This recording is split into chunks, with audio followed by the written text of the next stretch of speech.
우리는 모두 죽는다. 이것은 생의 본질이다. 어떤 시점이 되면 삶은 끝나지만 이 책은 그 순간에 관한 이야기가 아니다. 이것은 그 순간에 도달하기까지의 이야기이다. 모든 인간이 공유하는 가장 기본적인 두려움, 즉 죽는다는 두려움을 치유하는 이야기이다.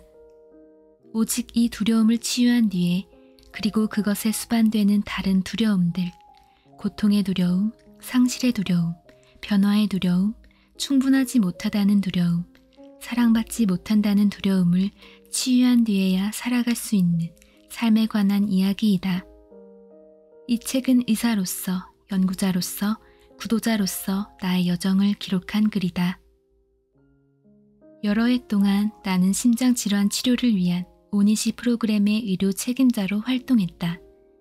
나는 수백 명에 이르는 환자들이 죽음의 두려움을 뛰어넘어 삶의 기쁨을 얻도록 돕는 영예를 누렸다. 나는 그들이 힘겨운 건강 문제를 겪으면서도 충실하게 살아가는 모습을 지켜보았다. 그들이 극심한 가슴 통증으로 몇 미터도 채 못 걷고 힘들어하면서도 삶을 즐기고 포용하는 모습을 지켜보았다. 응급의료 장비 옆에 서서 나는 그들이 춤추는 모습을 지켜보았다. 그들은 죽음의 두려움을 이겨내고 충만하고 생동감 있는 삶을 살아갔다. 나는 그들이 나이 드는 모습을 지켜보았고 그들이 기대 이상으로 오래 살아남아 손자들과 노는 모습도 보았다. 이 모든 것을 목격하면서 나는 단지 살아있다는 데서 그치는 것이 아니라 온전히 살아가고 깊이 사랑하고 살아있는 매 순간을 포용하려는 인간의 의지에 깊은 감동을 받았다. 그들은 이제 죽어가는 것이 아니었다. 그들은 마침내 살아가고 있었다. 삶의 충만함을 즐기는 환자들에 둘러싸여 지내다 보니 동료 의사들 중 상당수가 생기 없는 사람으로 하루하루를 버텨내는데 급급한 사람으로 보이기 시작했다. 그들은 일상적인 일들, 병원 내 정치, 성가신 보험 문제들에 초점을 맞추고 살고 있었다. 그들은 저녁이면 텅 빈 상태로 집으로 돌아갔다. 최대한 많은 사람들을 돌보려고 하다가 자기가 진실로 사랑하는 이들을 위해서는 아무것도 남지 않은 상태가 되어버린 것이다.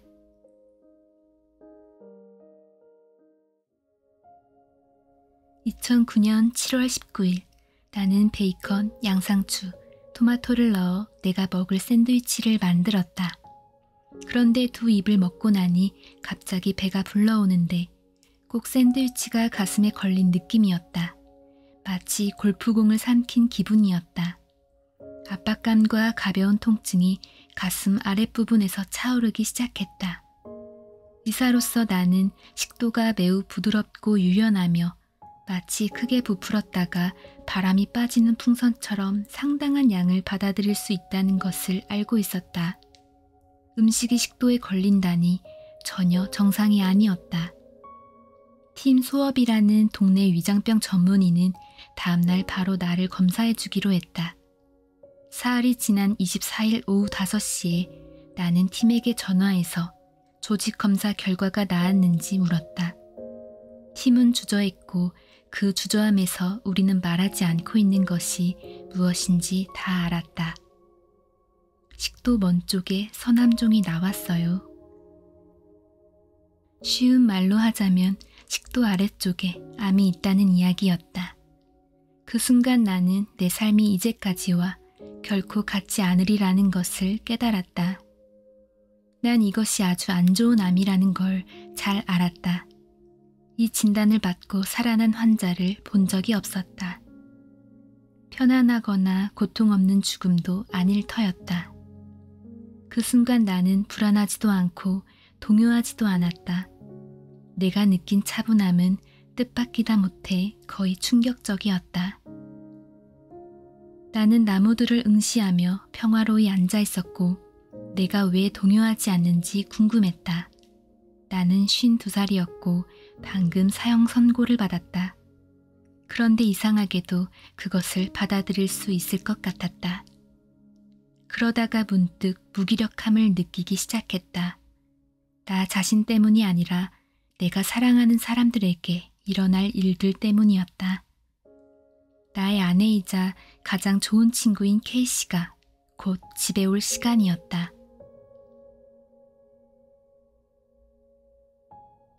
K씨가 현관으로 들어오자 나는 나가서 아내를 맞이했다. 왔어? 좀 들어올래? 할 얘기가 있어. 나는 침실로 오라고 손짓했다. 아내는 뭔가 잘못됐다는 것을 알아차렸다. 무슨 일이야? 오늘 팀하고 통화했어. 결과가 나왔거든. K씨가 나를 가만히 바라보는데 눈에 두려움이 어려 있었다. 암이래. K씨는 울기 시작했고 그 어느 때보다 나를 꼭 안았다. 우리를 둘러싼 삶, 우리가 계획했고 우리가 알던 삶이 무너져 내리는 가운데 우리는 한참 동안 그대로 앉아서 아무 말 없이 서로 끌어안고 있었다. 내가 이것 때문에 죽든 살든 난 괜찮다는 걸 당신이 알았으면 좋겠어. 왜 그런 말을 했는지 나도 잘 모르겠다. 나는 내가 괜찮다는 것을 아내에게 알려주고 싶었는데 아내는 내 말이 무신경하게 느껴진 모양이었다. 아내는 내가 암과 싸우기를 바랐지만 나는 싸울 마음이 일어나지 않았다. 아내는 내가 죽음을 피하기 위해 어떤 일이든 무엇이든 하기를 바랐지만 내 직관은 내게 그저 조용히 지내면서 바쁜 생활을 그만두고 명상하라고 말하고 있었다. 그렇다고 내가 포기한 것은 아니었다.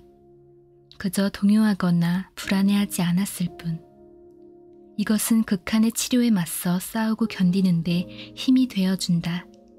나는 두렵지 않았다. 확실히 하고 넘어가자. 나는 뒤로 기대어 앉아 암에 대해 아무것도 하지 않으려는 것이 아니었다.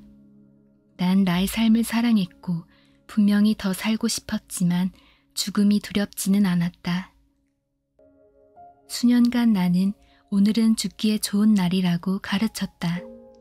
이것은 아메리카 원주민들이 전쟁터에서 가끔 쓰던 표현이다. 이것은 오늘 나는 명예로운 일을 위해 죽는다는 뜻이지만 날마다 온전히 충실하게 후회 없이 사랑하고 봉사하며 산다면 어느 날 죽더라도 괜찮다는 뜻도 된다.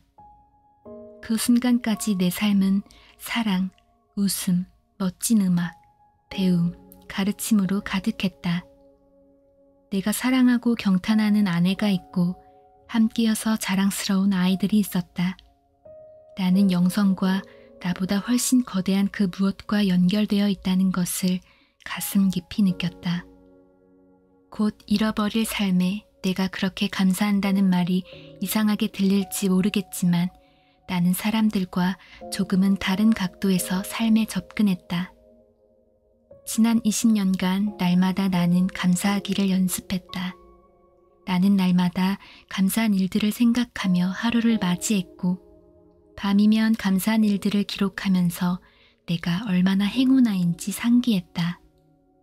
나중에는 명상 수행에도 감사하기를 적용하기 시작했다.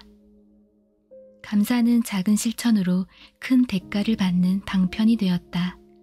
사실 그것은 삶이라는 샌드위치에 풍미를 내는 핵심 재료이다. 나도 태어날 때부터 이렇게 생각하지는 않았다. 죽음과 질병을 비극으로 대하는 가정에서 성장했고 죽음을 적으로 대하는 의료업계에서 교육받았으니까.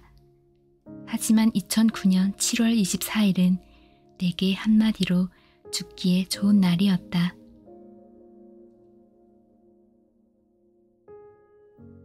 (30대) 초반에 나는 내 삶이 이러저러해야 한다는 생각 때문에 미칠 것 같았다. 나는 명상도 계속하고 동양 철학의 감성지능, 신경생리학까지 공부했다. 처음에는 환자들에게 가르치려고 공부했지만 그것들을 공부하는 사이 도움이 필요한 사람이 다름 아닌 나라는 사실을 깨달았다. 나는 세상이 나를 괴롭히는 것이 아니라 나 자신이 나를 해치고 있다는 걸 알게 되었다. 나는 또한 명상과 더불어 운동을 하면 잠도 더 잘 자고 머리도 맑아진다는 사실을 발견했다. 가장 중요하게는 어떤 행위를 하느냐가 아니라 어떤 존재로 사느냐가 핵심이란 걸 조금씩 알 듯했다. 불교에서도 말한다.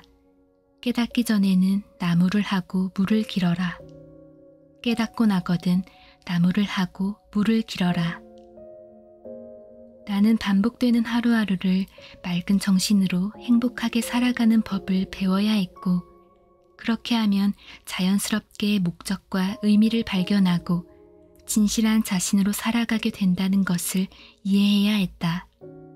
나는 훌륭한 의사가 되는 법이 아니라 의학 지식과 기술을 활용하면서 훌륭한 삶을 살아가는 법을 배우는 것이 관건임을 깨달았다. 나는 영혼의 목소리에 주의를 기울일 필요가 있었다.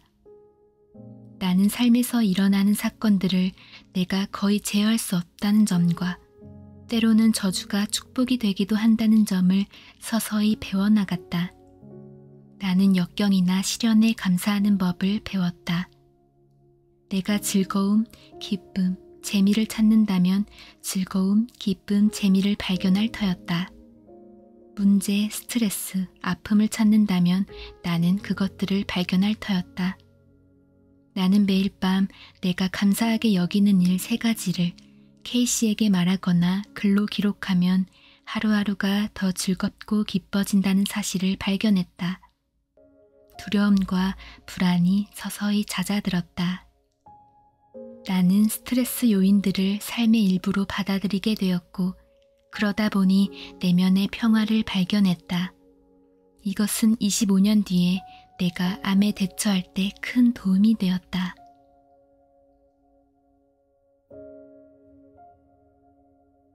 명상은 언제나 나에게 가장 강력한 약이었다. 삶을 이런 식으로 바꿔주면서 부작용도 없는 약이 있다면 장담하건대 세상에서 가장 잘 팔리는 약이 될 것이다. 하지만 이 약은 처방전 없이도 누구나 복용할 수 있고 더구나 무료이기까지 하다. 그런데 왜 모두가 명상을 하지 않는 것일까? 그것은 명상이 거의 매일 해야 효과가 있고, 그러자면 시간을 내서 꾸준히 연습해야 하기 때문이다. 어떻게 하면 카네기 홀에서 공연할 수 있을까? 연습하고 연습하고 또 연습하는 것이다. 어떤 사람은 명상에 종교적인 색채가 있다고 생각한다. 여러 종교에서 명상을 활용하기는 하지만 어떤 곳에서는 그것을 그냥 기도라고 부르기도 한다. 어떤 사람은 기도가 신이나 우주에 말을 거는 것이고 명상은 그 답에 귀를 기울이는 것이라고 말하기도 한다. 사실 어느 쪽이든 별 차이는 없다. 기도가 더 좋다면 하루에 20분 내지 30분 동안 기도하라. 다만 자기가 원하는 것을 달라고 기도하기보다는 자신에게 있는 것을 신에게 감사하는 기도를, 긍정의 기도를 하라고 권하고 싶다. 해변에 가만히 앉아서 파도에, 그 광대함에 취한 적이 있는가? 음악을 연주하거나 정원을 가꾸거나 취미 생활을 하다가 문득 자기가 어디에 있고 자기가 누군지 잊어버린 순간이 있지 않은가? 기도하다가 자기보다 더 큰 무언가와 연결되어 있다고 느낀 적이 있는가? 이것이 명상의 순간, 마음이 잠잠해져 오로지 자신으로서 홀로 평화로이 존재하는 그 자체로 충분해지는 순간이다. 동료 의사들에게 명상을 가르칠 때 나는 이러한 순간을 즐기고 이 같은 평화와 경외의 순간에 자신이 어떻게 느끼는지에 주의를 기울여 보라고, 그리고 몇 분간 그 상태에 더 머물렀다가 다음 활동이나 일이나 생각으로 움직여 보라고 권한다. 그냥 앉아서 부드럽게 숨을 쉬면서 자신의 느낌에, 들리는 것에, 보이는 것에 주의를 기울여 본다. 그게 무엇이든 좋거나 나쁘다고, 옳거나 그르다고 판단하지 말고 그저 있는 그대로 받아들이려고 해본다. 이것이 마음 챙김이다. 심리학 언어로 하자면 이것은 자아 초월의 순간이다. 종교의 언어로 말하자면 신 혹은 영과 연결되는 것이다. 신경생리학의 언어로 하자면 에피네프린, 노르에피네프린, 도파민, 세로토닌 사이의 균형을 맞추는 것이다. 시간이 흐르면서 이는 두뇌 구조에도 영향을 미쳐 집중력과 지각 능력 향상에도 도움이 된다. 그러면 삶의 관점이 바뀌고 작은 일에 열을 내지 않게 된다. 스트레스 관리법을 배우는 것이 아니다. 스트레스 반응 자체가 일어나지 않는 것이다. 바로 이런 까닭에 나는 명상을 내 암 치료의 주요 방편으로 선택했다. 내가 암 진단을 받았을 때 내 구루의 뇌는 이렇게 말했다. 안달하지 마. 죽음이 어떤지는 직접 가보기 전에는 모르는 거야. 죽음은 죽음이고 미리 그것에 안달복달할 이유는 없다.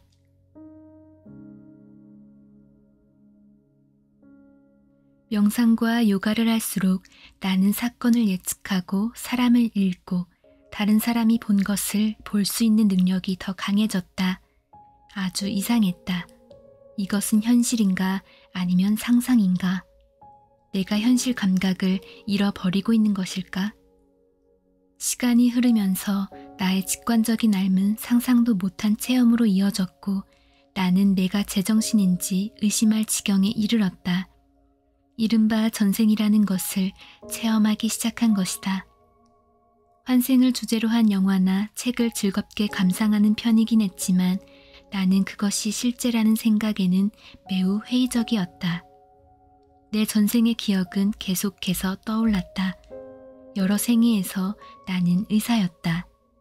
한 번은 전염병이 돌던 시기에 프랑스에 살던 의사였는데 과로에 자기를 잘 보살피지 못해서 쓰러지고 말았다. 또 다른 때는 고대 그리스에 살던 젊은 과학자였는데 과학 연구에만 몰두하고 다른 것은 아무것도 신경 쓰지 않았다. 그리고 한 번은 자기가 사랑하는 여자를 구하지 못한 독일인 외과 의사였다. 이런 이미지들은 명상할 때, 잠잘 때, 고요히 있을 때 떠올랐다. 나는 이 이미지들 때문에 마음이 불편했지만 몇 달이 지나고부터는 그것을 받아들이고 심지어 기대하기에 이르렀다. 정신적이고 영적인 일이 일상이 되었다. 나는 그 생애들 속에서 어떤 패턴을 보기 시작했다. 나는 개인적인 문제로 몸부림치는 의료 전문가일 때가 많았다. 늘 완벽에 집착했고 과학에만 몰두할 뿐 사람에게는 별로 관심이 없었다. 또 환자들에게 지나치게 개입했으며 오만했다. 다음 몇 달간 나는 새벽 3시에 의학계를 바꾸라는 말을 들으며 깨어났다. 걱정스러웠다. 의학계를 바꾼다는 게 불가능이라고 할 만큼 어마어마한 일이라고 생각했기 때문이다. 한 사람이 어떻게 그런 일을 할 수 있단 말인가? 어디서부터 시작해야 하나? 나는 그것이 무엇을 뜻하는지 알 길이 없었다. 게다가 급여도 좋고 혜택도 많은 직장을 그만둬서 삶을 더 위태롭게 하고 싶지도 않았다. 하지만 저항하는데도 한계가 있는 법이다. 어느 여름날 아침이었다. 손님 방에서 명상을 하고 있는데 이 생에 찾아올 내 죽음이 보였다. 나는 78의 나이로 수척해져서 알루미늄 레일에 달린 침대에 누워 암으로 죽어가고 있었다. 주위에는 가족들이 있었다. 방은 병원에서 보는 초록색이었다. 나는 평온했다. 의료계를 바꾸는 작업이 끝났고 그 과정에서 가족을 잃지도 않았다. 바로 그 순간 나는 의학계를 바꾸는 과업을 맡기로 했다. 그것이 무슨 뜻인지도 모르고 아무 계획도 없었으면서. 그리고 바로 그 순간 나는 무슨 종합 계획 같은 것이 있다 하더라도 나로서는 알 수 없다는 점을 깨달았다. 나는 그저 최선을 다해 따라갈 수 있을 뿐이었다. 나는 큰 그림을 통제하고 싶다는 마음을 서서히 내려놓았다. 이번 생의 죽음을 보고 전에도 이곳에 살았다는 사실을 알고 나니 삶이 계속 이어지는 것이라는 느낌이 강해졌다. 나는 삶이 이번 생에 시작한 것도 이번 생에 끝나는 것도 아니라는 점을 알 수 있었다. 이번 생은 퍼즐, 신비, 모험의 일부에 불과했다. 이렇게 느끼니 이번 생에 다가올 죽음을 더 쉽게 받아들일 수 있었다. 그것은 그저 여행의 일부분이니까. 이 모든 것을 어떻게 설명할 수 있을까? 이성적으로는 도저히 무리다. 아폴로 프로젝트 우주 비행사인 내 친구 에드거 미첼은 자기가 웅대한 전체에서 얼마나 보잘것없는 존재인지 깨달았고, 고등교육을 받은 과학자였는데도 우주와 삶의 의미에 관해 자기가 얼마나 아는 게 없는지 각성하고 경외감을 느꼈다. 나는 내가 경험한 것이 정신질환이 아니라 영적 각성이라는 사실을 조금씩 이해했다. 나는 나보다 더 큰 무언가를 느끼고 시간이 반드시 선형이 아니라는 것을 감지하기 시작했다. 세상을 이해하지 못하고 상황을 통제하지 못하고 신비를 받아들이는 것이 점점 견딜 만한 일이 되어갔다. 종교적으로 말하자면 나는 신 혹은 영과 연결되기 시작한 셈이었다. 내게 그것은 통제하려는 마음을 놓아버리기 시작했다는 뜻이었다. 뭔가 계획이 있다 하더라도 그것은 내 계획이 아니었다. 내가 제대로 이해하지도 못하는 것을 어떻게 통제할 수 있겠는가? 신 혹은 영과 더 강하게 연결되다 보니 나는 인생을 통제하려고 할 필요가 없다는 점을 서서히 깨닫게 되었다. 내가 할 수 있는 일은 삶이 고통과 기쁨을 동반하며 펼쳐지는 동안 그저 그 흐름을 타고 즐기는 것뿐이었다. 나는 신의 웅대한 계획 앞에서 내 작은 계획이 아무 의미도 없다는 점을 깨달았다. 세계관과 인생관이 더 넓어지면서 내가 확실하다고 여기는 부분이 점점 작게 느껴졌다. 역설적이게도 큰 그림을 알지 못한다는 사실 덕분에 나는 예측할 수 없는 세상에서 위험을 더 잘 감수하게 되었다. 헬렌 켈러도 말했다. 안전은 대부분 미신이다. 그것은 자연에도 존재하지 않고 인류 전체가 경험하는 일도 아니다. 장기적으로 볼 때 위험을 피하려고 하는 것이 대놓고 위험에 노출되는 것보다 딱히 안전하지는 않다. 삶은 위협을 무릅쓰는 모험이거나 아니면 아무것도 아니다. 내 삶은 모험이다. 암과 죽음이라는 현실에 직면하게 되었을 때 이렇듯 알지 못한다는 것이 내게 큰 위안이 되었다. 이번 생을 떠난다는 것은 어쩌면 다음 생으로 이동한다는 뜻일 뿐일 수 있고, 비록 이번 생이 특별하기는 했지만 다음 생에 무엇이 기다리고 있을지는 모르는 일이다. 미지의 일을 두려워해봐야 시간과 에너지만 낭비하는 듯하다.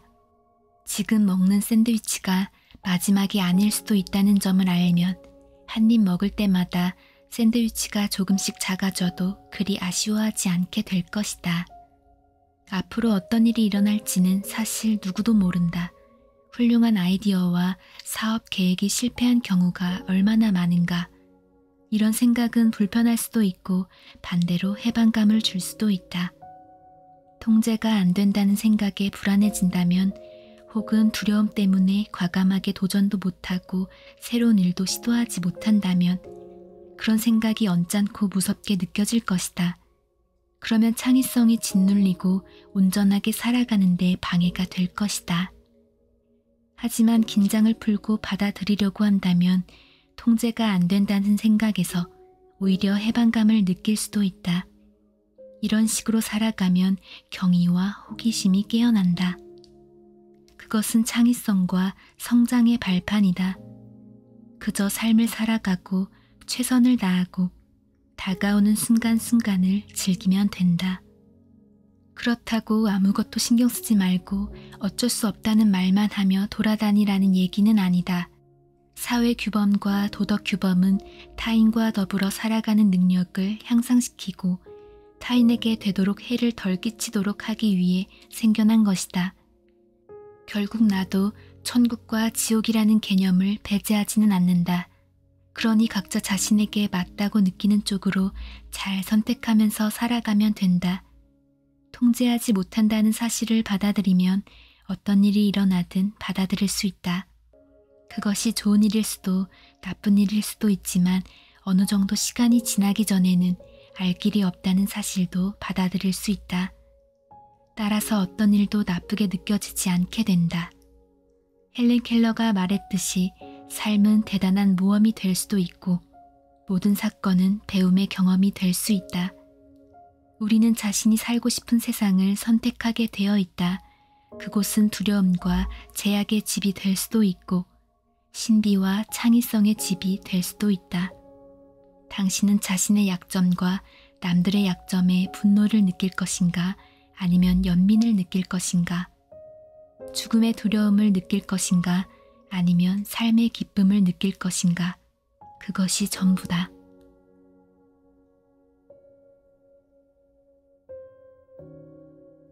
나는 이제 죽기 전에 하고 싶은 일 목록이 없다. 내 삶에는 사랑이 있다. 이것은 피라미드를 보고 산에 오르고 태국에 가서 그곳 음식을 먹고 그 외에 재미있을 법한 다른 활동을 하는 것보다 훨씬 낫다. 나는 사랑받았고 사랑했다. 내 목록은 다 지워졌다. 내 생각에 우리는 모두 감사할 줄 아는 자질을 타고났지만 우리 스스로 그 길을 가로막을 때가 많다. 그 흔한 예가 비관주의와 완벽주의다. 비관주의자와 완벽주의자는 삶에서 감사할 일들이 있더라도 왜 그것이 적절하지 않은지, 완벽하지 않은지, 아니면 어떻게 더 나을 수 있었는지 등등을 재빨리 찾아낸다. 그러다 보니 잠깐도 감사함을 누리지 못하고 곧바로 부정적인 면으로 넘어가 버린다. 그건 그래. 하지만 이것이 그들의 말투다. 감사하기 연습은 간단하다. 나쁜 것을 애써 표백할 필요 없이 그저 시시때때로 좋은 것을 상기하면 된다. 명심하자. 우리는 찾으려 하는 대로 찾는 법이다. 나에게 효과적이었던 한 가지 간단한 방법은 침대맡에 메모지나 일기장을 놓아두고 매일 밤 그날 일어난 감사한 일을 3가지씩 적어보는 것이다. 그저 맛있는 식사, 즐거운 농담, 혹은 좋아하는 누군가를 우연히 만난 일 등이면 된다. 이 연습을 하다 보면 날마다 적을 것들을 찾고 세상에서 일어나는 잘못된 일보다는 좋은 일에 초점을 맞추기 시작하게 된다. 이 연습을 3주 정도 하고 나면 뭔가 달라진 점을 발견하게 될 것이다. 감사함을 느끼도록, 심지어 낙관적으로 되도록 뇌를 개조하고 있기 때문이다.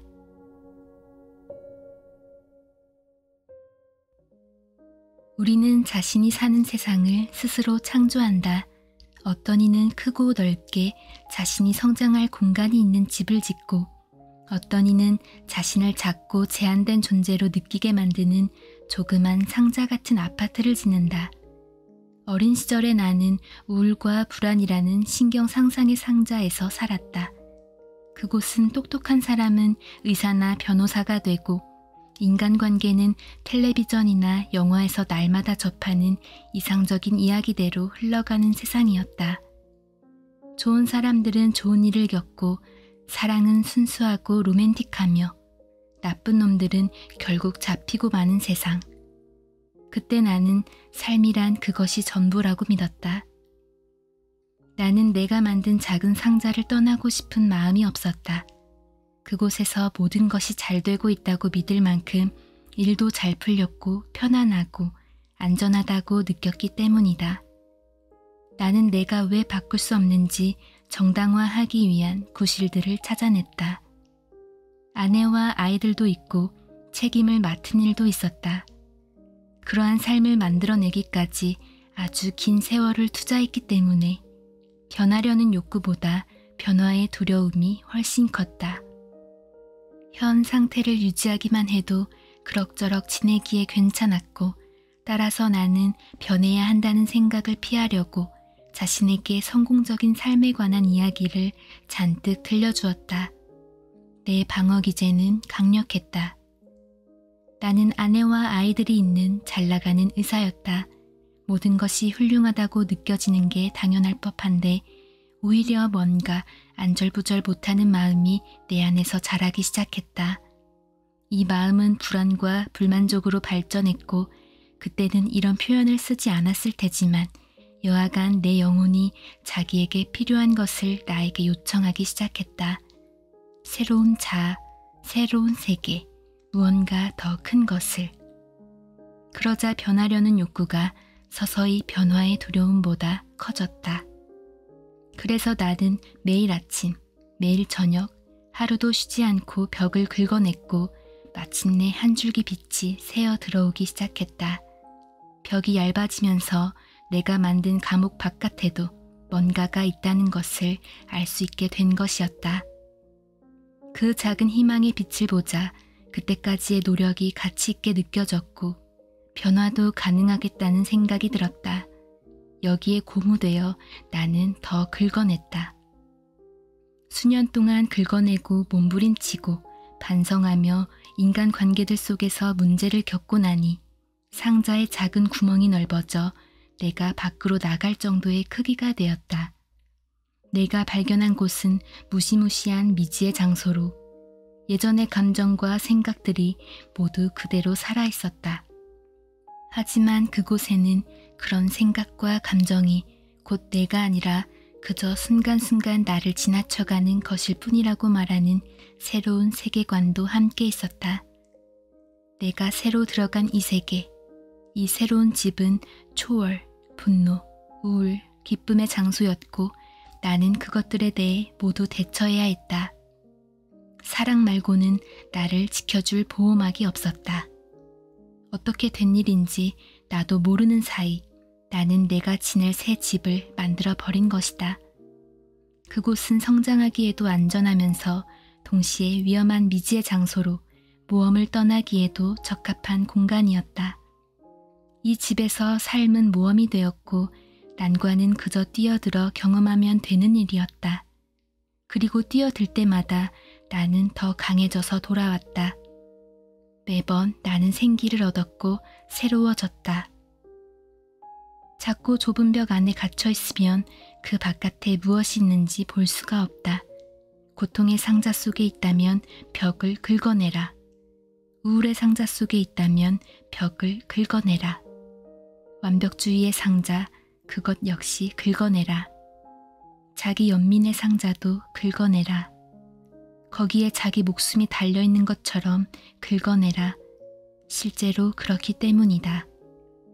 당신은 자신이 어디로 가고 있는지, 어떻게 가야 하는지, 벽을 무너뜨리고 나면 어떤 모습일지 알지 못할 것이다. 하지만 고통이나 근심이나 불행을 느낀다면 자신을 가두는 그 벽을 긁어내라. 기도, 명상, 요가, 운동, 웃음, 예술, 몸 움직이기, 감사, 받아들임, 사랑으로 긁어내라. 삶이 우리 상상보다 훨씬 더 크다는 점을 알고서 벽을 무너뜨려라. 죽음이 우리 상상보다 훨씬 더 크다는 점을 알고서. 그렇게 하지 않기로 선택한다면 그것은 오직 당신 자신의 책임이다. 내가 본 수많은 환자들과 친구들이 이 단순한 방법으로 자기를 학대하는 부모에게서, 약물에 중독된 가족들에게서, 가난에서 벗어나 새로운 삶을 찾아냈다. 나는 또 이 방법으로 죽음을 똑바로 바라보고 두려움을 넘어선 사람들도 많이 보였다. 어떤 사람들은 이런 이들을 보고 경이롭다고 한다. 나는 그것을 끈기 있다고 표현한다. 그들이 원래 있던 곳에 머무르면서 받는 고통이 어떤 시점이 되자 그곳을 떠나면 어떻게 될까 하는 두려움을 압도했다. 그들 영혼은 그들에게 귀 기울여 주기를 요구했고 그들은 그 부름에 응했다. 내가 그러했던 것처럼. 누구나 그렇게 할 수 있고 누구나 필요한 도구를 습득할 수 있고 누구나 내면의 신이나 영 혹은 샤먼이 존재한다. 우리는 그저 연습하고 우리가 만들어낸 낡은 신경 상상의 세계를 무너뜨리고 새 집을 짓기 시작하면 된다. 죽음은 때로는 인내심 있게, 때로는 그다지 인내심 없이 우리를 기다린다. 하지만 그것은 늘 그 자리에 있고 우리가 인정하고 싶어 하는 것보다 더 가까이에 부정할 수 없이 존재하고 있다. 언젠가는 당신도 죽음을 마주보게 될 것이다. 그 순간 당신 삶을 돌아보며 잘 살아왔다고, 후회가 남아있지 않다고, 넉넉히 사랑했다고 느끼기를 바란다. 그 날이 당신에게 죽기에 좋은 날이기를 바란다.